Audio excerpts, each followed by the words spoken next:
সুধাকান্ত ভূপেন হাজৰিকাই কৈছে যে তেখেতৰ জীৱনত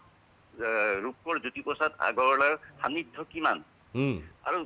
তেওঁ কৈছে যে প্ৰতি ক্ষেত্ৰত তেওঁ জ্যোতিপ্ৰসাদৰ সান্নিধ্য পাইছিল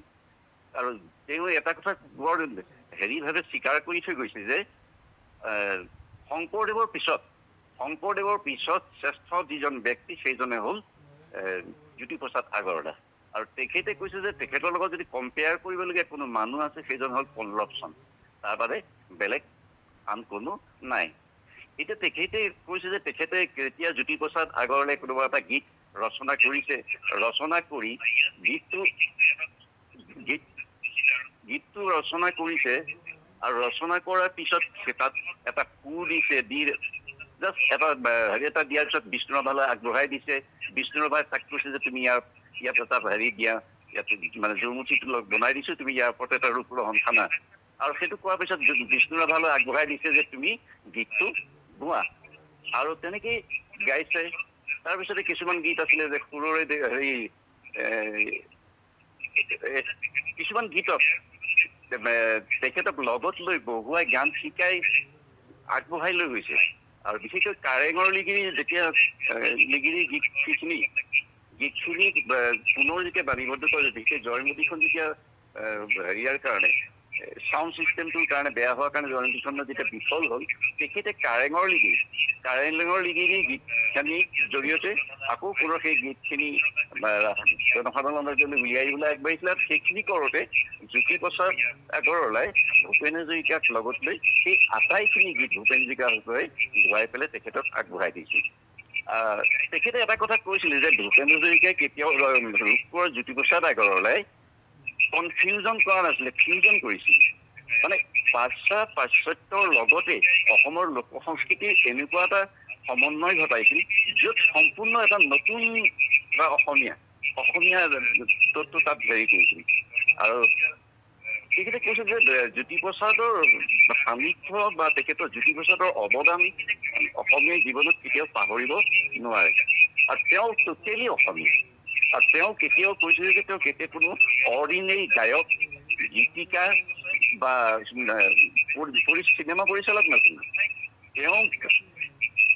এটা বস্তু হেৰি কৰিছিল আৰু তাক মানে সম্পূৰ্ণ তাক অসমীয়া এটা ৰূপ দিবলৈ গৈছিল ইভেন তেওঁ ৰামায়ণ মানে শিশুসকলৰ ৰামায়ণ লিখিবলৈ যাওঁতেও এই ৰামায়ণৰ বনানীখনো তেওঁ অসমৰ আমাৰ বাঁহাতল হেৰি এইখনিহে আনি দিছে তাত গতিকে এই কথাখিনি সঁচাকৈ খুব মোৰ আপ্লুত হৈছিল তেখেতৰ কথাখিনি আৰু ভাস্কৰজ্যোতি মহন্তই ইমান এটা সুন্দৰ হেৰি তেখেতৰ পৰা ল'লে আৰু এক আপুৰুগীয়া সম্পদ বৰঠাকুৰ ডাঙৰীয়া এতিয়াৰ প্ৰজন্মই এনেধৰণৰ সাক্ষাৎকাৰ শুনাটো খুব বেছি প্ৰয়োজন যিসকলে সাহিত্য সংস্কৃতিৰ বাবে নিজক উৎসৰ্গিত কৰিছে বা জাতীয় দায়বদ্ধতাৰ বাবে ভাবে এতিয়াৰ প্ৰজন্মই যিসকলে হয় নিশ্চয় বিশেষকৈ মই আজি কিছুদিন ধৰি ভূপেন হাজৰিকাৰ এই বিষয়বস্তু গীত থকাৰ মূল কাৰণটো হ'ল নতুন প্ৰজন্মই জানক যে আমাৰ ভূপেন হাজৰিকা কি আছিল আমাৰ জ্যোতিপ্ৰসাদ কি আছিল এইখিনি জনাৰ খুব প্ৰয়োজন ভূপেন হাজৰিকাই কৈছিলে যে বহাগত জাতিয়ে স্নান কৰে মলিয়ন বস্ত্ৰ সলায় কিন্তু আজিকালি বহাগত আমাৰ অসমীয়া কাপোৰ সলাই পেলাই বোকাত দেখিলে কিমান নিৰ্লজ্জ কথা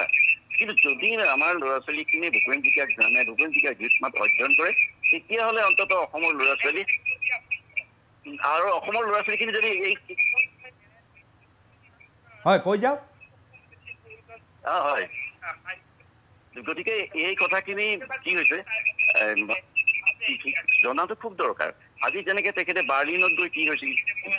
বিখ্যাত লোকসকল থকাৰ পিছতো তেখেতৰ অনুষ্ঠান 45 মিনিটৰ অনুষ্ঠান কেনেকে গৈ কেইবা ঘণ্টালৈকে হৈ গৈছিল সেই কথাটো জানিব লাগে আৰু তাৰ পৰা উপলব্ধি কৰক যে আমি ক'ত আছো আমি কাৰ দেশত আছো আমি ভূপেন হাজৰিকাৰ দেশত আছো সেইটো আমি প্ৰাউড কৰোঁ তেওঁলোকক প্ৰাউড কৰিবলৈ হ'লে তেওঁলোকে ভূপেন হাজৰিকাক জানিব লাগিব যে ভূপেন হাজৰিকা কিমান ডাঙৰ এজন ব্যক্তি আমাৰ কাৰণে আমাৰ অসমীয়া জাতি অসমীয়া মানে গৌৰৱৰ থলী আমাৰ পৰিচয় হয় গতিকে তেখেতক জানিবলৈ হ'লে এনেকুৱা কথাখিনি জানাটো খুব প্ৰয়োজন বৰঠাকুৰ ডাঙৰীয়া বহুত ধন্যবাদ জনাইছোঁ আপুনি মতামত দিয়াৰ বাবে এয়া আছিল সত্যেন বৰঠাকুৰ বোকাখাটৰ এগৰাকী